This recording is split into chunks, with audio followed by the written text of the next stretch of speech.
and our ally is ZANU-PF. Our allies can be committing blunders, including the former liberation movement, but they remain our allies. Nelson Chamisa and his allies are not our allies. They don't speak our language. They don't speak our language. They don't speak our language.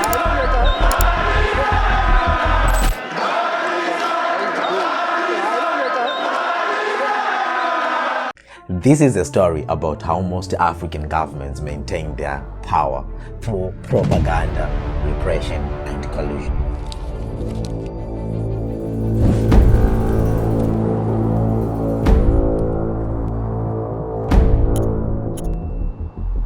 Education. School is cool. Knowledge is power. The teachers are on strike. Yeah. Do you know why the teachers are on strike? No. Why are the teachers on strike? Because they are not being paid. They what? They are not being paid. Don't have the classrooms here. We have trees as our classroom. These guys understands the value of education.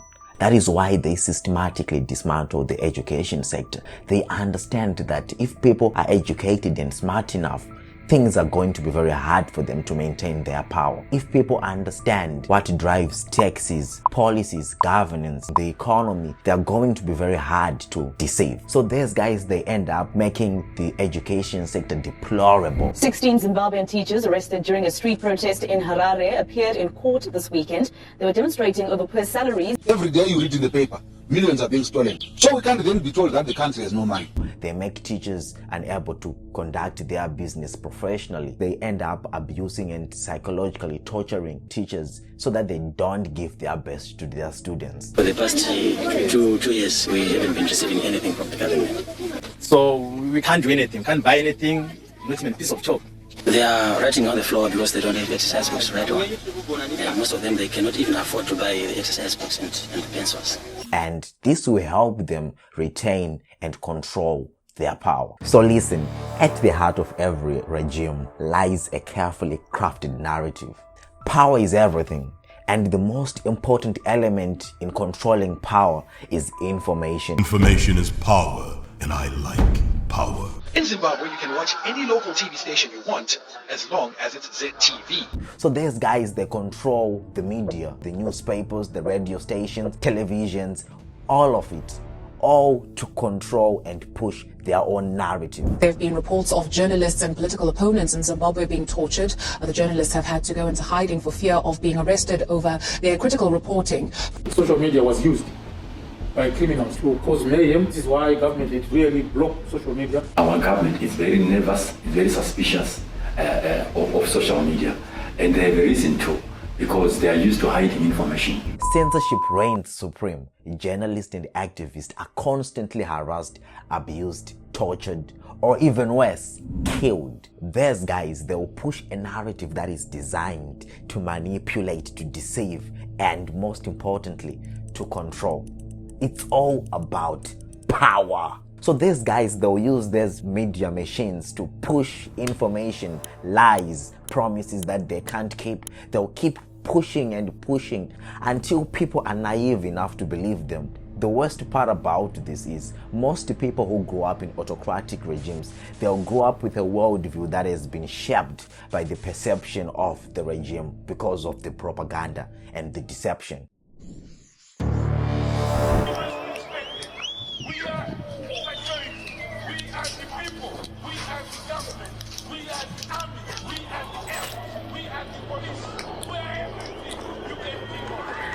Power is not just about maintaining it, it's also about consolidating it. The security forces are often used to push and suppress political oppositions. They make it very difficult for the political opponents to have a voice. Their rallies are often met with force because they know if they speak, people are going to think, they're going to reason, they're going to see that this is really, really bad. So they can't take chance and allow these guys to speak. So, power. It's really sad, I know, but yeah, it's power. MDC Alliance Vice Chairperson Job Skhala has been arrested. It is also understood that MDC politician Lavender Chiwaya has been found dead. Meanwhile, Jacob Ngarivume, the Zimbabwe opposition leader who was arrested with freelance journalist Hopewell Chinono, has been denied bail for the third time. I am Job Scala, the surviving political prisoner from Zimbabwe. In my more than 3 decades of political career, I have been arrested 68 times. But on June 14, 2022, I was arrested for representing Mo Blessing Ali, a single mother and a political opposition leader who was brutally murdered. They cut a body into 3 pieces and dumped it into a deep well. By the time we finally found her, she was in a decomposed state. And for taking on a feminist legal case, I endured 595 days of pre-trial incarceration at the notorious Group maximum security prison. Inside prison, they denied me food and visits from relatives, colleagues, and friends. They want to instill fear to the masses so that they don't voice or protest or try to push changes within the government. The use of these security forces instill a culture of fear. And again, human rights abuses are so rampant. It's very, very sad. A lot of people are killed, tortured, and some even disappear and they will never be found again. I'm talking about fathers, I'm talking about mothers, I'm talking about people we know. They just disappear, killed, because they want to maintain power. Everything else doesn't matter as long as they get to keep power. Power, these guys. Another thing, it's also important for those people to appeal to the international community as Democrats. So elections are just a formality. Oftentimes, they are rigged. They rig the elections because they know the people don't want them. So they'll just use them as a formality to keep retaining their power. In order to consolidate power, there are so many constitutional amendments. Does that ring a bell? They try to change the constitution so many times, and they sometimes push laws and regulations that suppress people's freedom. They do this in order to just remain in power. The state violence against protesters since Monday morning has been unprecedented. The police, armed and uniformed, they have opened fire and used live ammunition on protesters. There has been, a dragnet blanket raids by the police and the army going into people's homes in Harare, breaking down doors and windows, beating up occupants, accusing them of looting and of protesting. You speak about leaders in Africa. Do you think that SADC is playing the role that it's supposed to play? There's no such a thing. SADC, there's no such a thing. AU, there's no such a thing. It's a group of all people who protect each other. They don't protect the interests of their people. It's a club. It's a gentleman club. They don't care. They don't call each other out. So they are unable to say, you are wrong here, you are wrong there. And therefore, this is how we need to fix it. And the way forward is that the youth must take politics serious. Autocrats, these guys, they don't operate in isolation. They need allies. They need neighboring countries to support them. That is why you find most neighboring countries within SADC or the Africa at all, they're not really strict when it comes to human rights abuse and violations. Sometimes they'll just put statements that denounce the abuses, but they really do nothing about it. That's the reality, because they also play the same game with these guys. They are allies. They are friends. It's never about the people. It's really about them. So they have allies that helps them maintain power. In Zimbabwe, you must know what is progressive and our ally is ZANU-PF. And reactionaries do not want us to say that. Nelson Chamisa and his allies are not our allies. They don't speak our language. Our allies can be committing blunders, including the former liberation movements, but they remain our allies.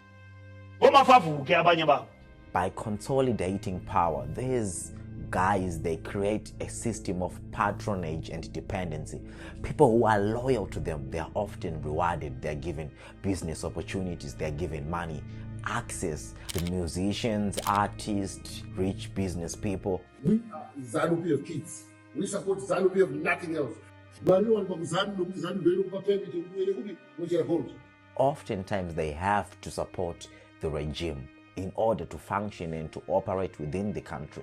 If they don't support the regime, probably they're going to have a more difficult life. They control the culture, they control the narrative that happens within the culture. That is why most African countries, if you really think about it, we have a culture that is so concerned with entertainment. We want to have fun, we want alcohol, drugs, women, sports. I'm not saying there's anything wrong with wanting to have a bit of entertainment, but I'm saying if you really think about it, that is the most predominant thing within our culture.